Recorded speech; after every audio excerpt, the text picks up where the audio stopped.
Hi friends, how are y'all doing? I hope you're doing well. Today we're going to talk about something very important to me and very relatable for a lot of people in this specific circumstance. Today we're going to talk about my transition, and for those of you that don't know, I don't really think I've publicly said it on my channel yet. I mean, I only have one other video posted, so I guess it's not that big of a deal, but I'm trans. I'm a trans guy. I was born female, but I transitioned to male, and I also identify as queer, so I don't really like to put a label on my sexuality, so that's the label that I choose to use because I don't I haven't really found one that fits me entirely, so I like to stick with queer, and it's kind of like an umbrella term for a lot of things. But yeah, I want to talk about my life as a trans man and being a queer trans man. So my transition started, there's a couple different parts to a transition. For a lot of people, they categorize it as medical, social, and legal transition. And for me, those, as I assume for most people, started at different times in my life. So my social transition started when I was 14. That's when I actually figured out I was trans. I figured it out and pretty much told my friends and stuff almost immediately after, because I was like, you know what, I'm not going to sit on it because I want to make it known so that I can start being gendered properly and go by the right name and all that stuff. So I figured it out when I was 14, and my social transition started at the same time. My social transition didn't go super far. When I was first starting out, with transitioning, my social transition kind of stopped at my close friends, and some of their parents knew, but I was a freshman in high school when I figured it out, so there's not much I could have done in terms of transitioning medically or legally without parental consent, which at the time my parents were not accepting of it. They are now, which is the important part. But that young and that early in my transition, they weren't accepting of it. So yeah, I started socially transitioning when I was 14. Like I said, told all my friends. My teachers didn't know or anything, but the news spread kind of quickly, so a lot of people in my class, in terms of high school class, knew, and I wasn't very quiet about it either. Through freshman to sophomore, or freshman to senior year, I was pretty open about it, and I was in band, marching band, so everybody in marching band knew as well, because those were the people that I was close with, and pretty much everybody in the music hall knew, and then it started to leak out into my actual class, and then the classes underneath of me, which is not a problem because, I mean, a lot of people respected me, shockingly enough. I grew up in a very, well, not a very, but a rather small town, mainly conservative town in Pennsylvania, so I was very shocked that I found so many people that accepted me, but I mean, I guess I was in the right place, because I feel the music kids are usually the ones who are chill with that stuff, or they're gay themselves, so, you know. After that, the biggest step in my transition was, well, my parents did find out about it when I was 15, I think. It did not go very well. Like I said, I'm not going to get into details right now, because I'll probably make another video on dealing with, unaccepting family and people in general. But, my family was not initially accepting whatsoever. It was a whole blow-up thing. It was not good whatsoever. It was just a mess, but it did come to a point where it was hey, I really need you to accept me, or I don't want you in my life, and that's when they kind of started to realize, oh, you're serious about this, and you're sure about this, and yeah, pretty sure. This is one of the only things I've probably ever been sure about. But really big stuff in my transition didn't start happening until I was 19. I think that's when I started hormones. I don't know. I'm pretty sure that's when I started hormones. February of 2000... Oh no, I'm sorry, 2018. So I was 19, but it was February of 2018. I started hormones. I went to a center in Pennsylvania that was specifically for like LGBT health and things like that. But I went to a center that is specifically for like LGBT health, and it's not just transitioning, but it was for like STD testing and things like that, and it was just like geared specifically towards anyone in the LGBT community. And I went there. My parents at that point they'd started to accept me at that point, and like started to use the right name and pronouns. So they actually took me to my first two appointments, because my first appointment was just blood test. I talked to a social worker to make sure like everything was good and I wasn't like being forced to do this. And my second appointment was actually being taught how to do my injections, and I think that was it, and like picking up my prescription. But I started my transition doing subcutaneous shots. So I did subcutaneous shots for 3 years, well, almost 3 years. No, I did it for, I think I hit 3 years. But yeah, I started hormones. I was in college still, so I started hormones in 2018. And like I said, I did subcutaneous shots, and then from there, there's a couple bigger things that happened. So one of the things that happened was, like, in terms of social transition, my parents actually told, like, at this point, they were, like, fully accepting of me, like, I was their son, end of story.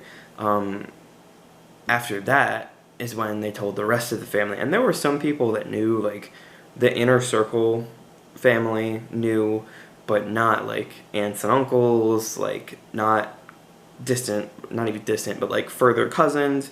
They didn't know. So I remember my parents like drafted this whole email and like told basically our whole entire story of like what happened, how things went, like the realizations they came to about like other people's self-expression and self-identity, and I was actually really proud of my parents for what they wrote, because they talked a lot about how like it's not their place to say someone else is wrong in their identity, and like it was just a lot, and it was a really good message. So that was sent to my whole family.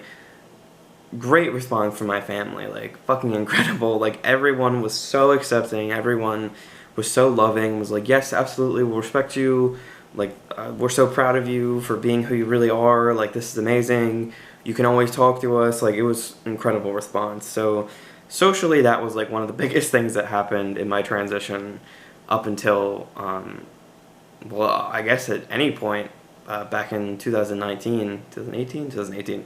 But after that, my medical transition started to get a lot further too, because I had top surgery in 2019, June of 2019, and that was because after a while, hormones, obviously they're like, you need them if you feel like you do and if you like want to medically transition, but at some point it's kind of like the excitement of hormones wears off, because presenting the way that you want and being addressed the way that you want is just natural. Like it's just a normal thing for you. So it's not like you get that little rush of excitement every time somebody genders you properly, and of course you probably still get it sometimes, no matter how far you are in your transition. But at some point that starts to like not be the focal point of your transition, and it's like, yeah, I'm on hormones, this is just normal now, this is just how I look now, like, and then changes start to plateau a little bit.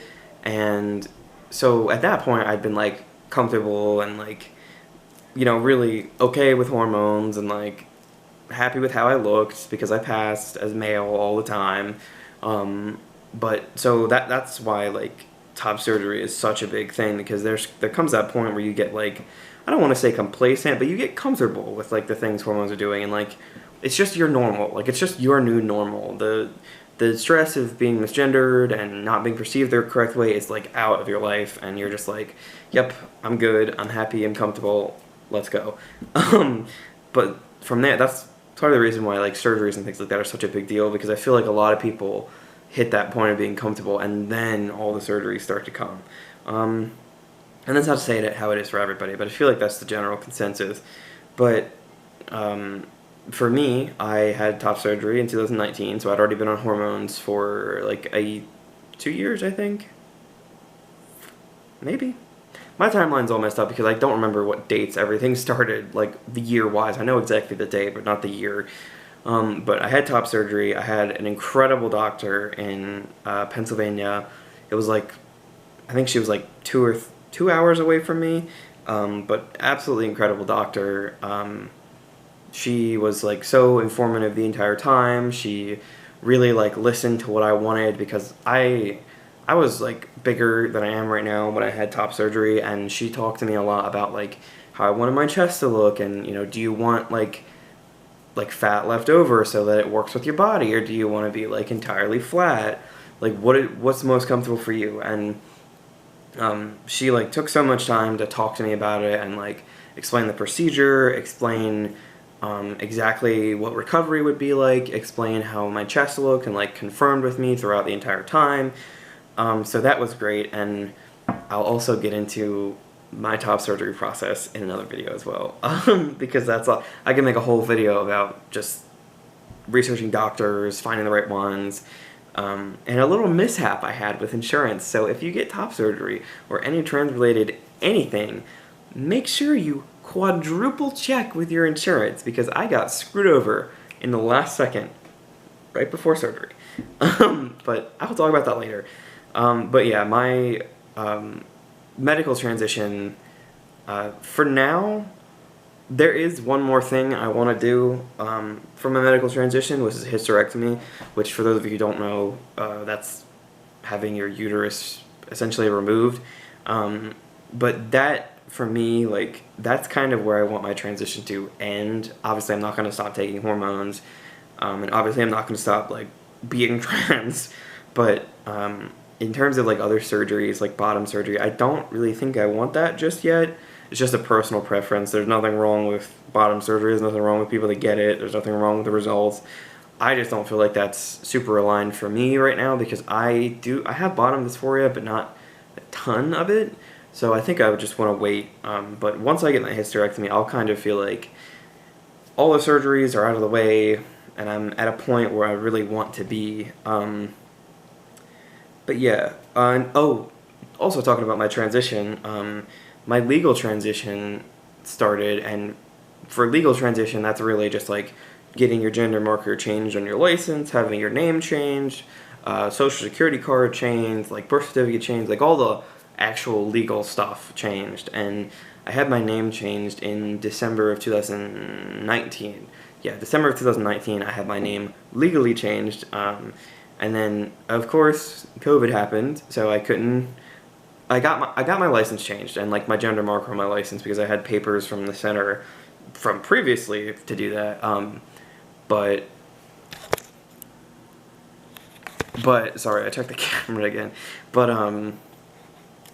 COVID threw a wrench in all of my plans, because it happened like 2 months after I got my name changed, so I couldn't change it to Social Security office. And couldn't change it with literally anything else other than my license, because I did that before COVID. So I literally had to like send my license off for a while and be like, oh god, I hope I get my license back.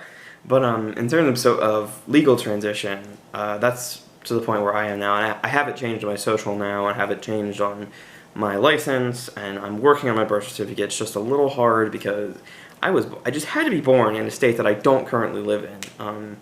But yeah, so that's kind of like an overview of my transition, and right now I'm very happy with my transition so far, and like very happy with the things that hormones have done. I really just want my mustache to grow in. That's the only thing that I'm upset about in my transition, is that I don't have a mustache yet. Hopefully I do at some point. But I'm also actually, something else I forgot to mention, how my transition has changed. I also am on gel now instead of shots. I got tired of the shots. I'm really scared of needles, so I wanted to stop the shots because it was terrifying to me. But I'm on gel now, and I'm pretty happy with my transition. In the near future, I want to look into getting a hysterectomy. But yeah, I'm pretty happy with my transition. That's kind of like an overview of my transition, and like kind of a little bit what it's like to be trans, and like the things that you go through and experience. And obviously I just nicked the surface, but that's just like a little overview. Sorry for looking down. I have notes here.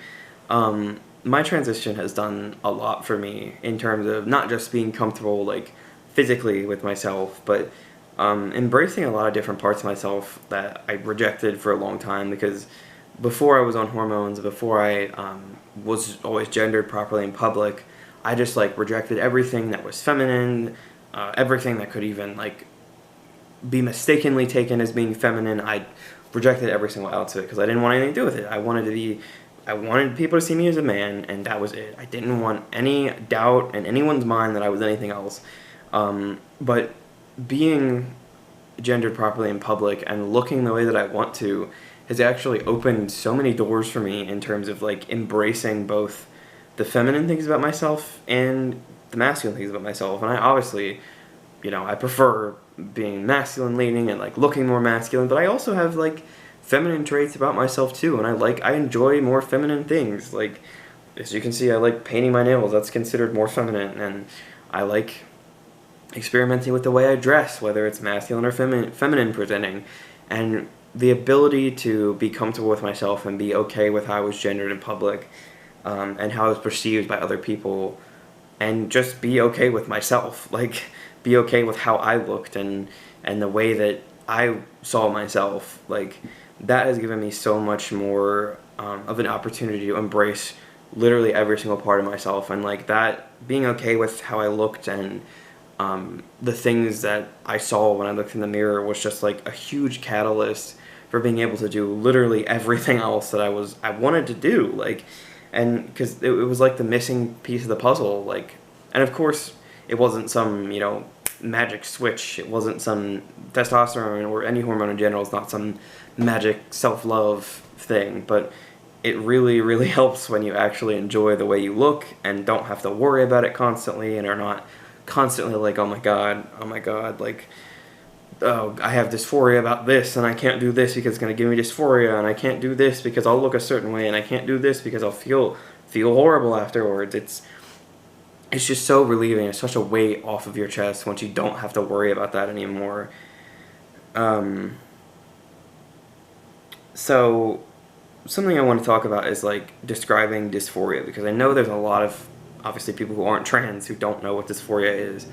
So I'm not going to even talk about, like, the actual definition of it. I'm going to talk about what it is, what it was, and what it is for me. Dysphoria for me was just being so uncomfortable in my body, and before I knew it, like, before I figured out I was trans, just not knowing why, like, just sitting there being like, what is wrong with me? Why can I not be comfortable with these parts of myself? Like, what is so wrong with me that I can't, like, is this normal? Is this supposed to be happening? And it's just, like, for a lot of people, you don't have to dislike yourself or hate yourself or anything like that just because you have dysphoria. But for me personally, that's how my dysphoria manifested. I had these things, and had these thoughts, and had these feelings, and that translated into, wow, I really hate myself. Wow, I hate how I look. I hate how my voice sounds. I hate how my hips look. I hate my chest. I hate everything because it looks like a female body, and I sound like a female, and I have feminine hips, and I have feminine this or feminine that. And there was just something not right. Freaking camera died. Sorry about that. As I was saying, I just felt that something wasn't right, and it took me because I actually found out what being trans was on YouTube. A YouTube trans creator, his name's Skylar Kurgil. I'm pretty sure he makes content still, but I found his videos, and I'm like, oh my god, you can do that? Like, you can go from being a girl to being a man? And I'm like, oh my god, I cannot tell you how excited I was as a kid. And I was like, oh my god, that's me. Like, that's what I want to do. That's me. What? There's a thing? This is a thing? Like, this is a thing people do? But yeah, that's kind of how I, like, was introduced to what being trans was, and then it just kind of all started to make sense. Like, oh, this is why I did this, and this is why I feel like this, and this is why this thought keeps coming up, and this is why I do that, or why I did this as a kid. Like, it all just started making sense. And these days, my dysphoria really isn't bad, like, at all. There are some things that I do, like, get a little bit dysphoric about. Like, sometimes I don't really like my hips, and because I'm a wide person. Like, it's just how my family is. My shoulders are wide, my hips are wide, everything is wide. And like sometimes I worry, like, oh God, this is like too feminine for me, which is fine. Like, I don't have to be okay with like every single feminine thing ever for myself. But my dysphoria really isn't like not even a third as bad as it used to be. Like, because I'm actually comfortable with myself, and I'm like, okay, I like how I look. I like that I'm gendered properly. I like the way that I perceive myself, and end of story. Ooh, my apologies. End of story. And like, in I almost said it in total. I really just want people to understand like how important it is for trans people to be ourselves and be out and be proud. Because if I didn't do the things that I did, if I didn't transition, if I didn't come out to people, if I didn't figure this out, I don't know where I'd be. Like, I dealt with so much hatred for myself because of the dysphoria that I experienced, and so much hatred for the body that I was in, and I literally felt like I was in a prison. And like, even as I transitioned, I still had so much I don't want to say hate, but so many hard feelings for the person that I used to be before I transitioned. And it's just like, it's such a celebration to like be who you really are, and be able to like be here to see it, and be able to talk about it, and be able to be able to transition, because that's a privilege. Like, not everyone gets that. And you know, there's not a day that I don't think about how grateful I am, because I was able to transition and I did have that opportunity. And like, it's just amazing, because it was pretty easy for me in terms of like actually getting hormones and actually being able to have surgery. Like, it went off flawlessly for me, pretty much flawlessly. But like, it's such a celebration to be able to sit here today and be like, just talking about my transition and feeling at home in my body, and feeling like my body is free. Like, I feel so free being who I am, and my body feels free, and my heart feels free, and like, there's not this huge weight on my shoulders anymore about it. And it's just like a privilege and an honor to be able to fully be who I am, and be who I was really meant to be in the first place. But yeah, it's just an amazing experience. And I know, you know, there's a lot of hardships, and I did go through a lot of hardships, but being here today is worth it, and I would not change anything about it, because all the hardships taught me a lot, and it taught me a lot about myself and the people around me, and what I wanted out of life and what I wanted for myself. So yeah, if you stuck around for this entire video, thank you so much. I really appreciate it. Thank you for listening to a little bit about me and my transition. There will definitely be more videos about my transition to come. Stay tuned for all of those. But yeah, I am going to put all of my social links down below. I have another channel where I'm not as serious, and I have another channel, and I have a Twitch channel, and I have a podcast, and that will all be down below in the description. But thank you guys for listening to my video. I really hope, if you are trans, you just related or found some hope or inspiration, and if you're not trans, I hope you learned something. So I will talk to you guys later. I will see you guys later. I hope you have a wonderful day, wonderful week, wonderful month, wonderful year, whatever. Thank you for listening to what I have to say. Peace out.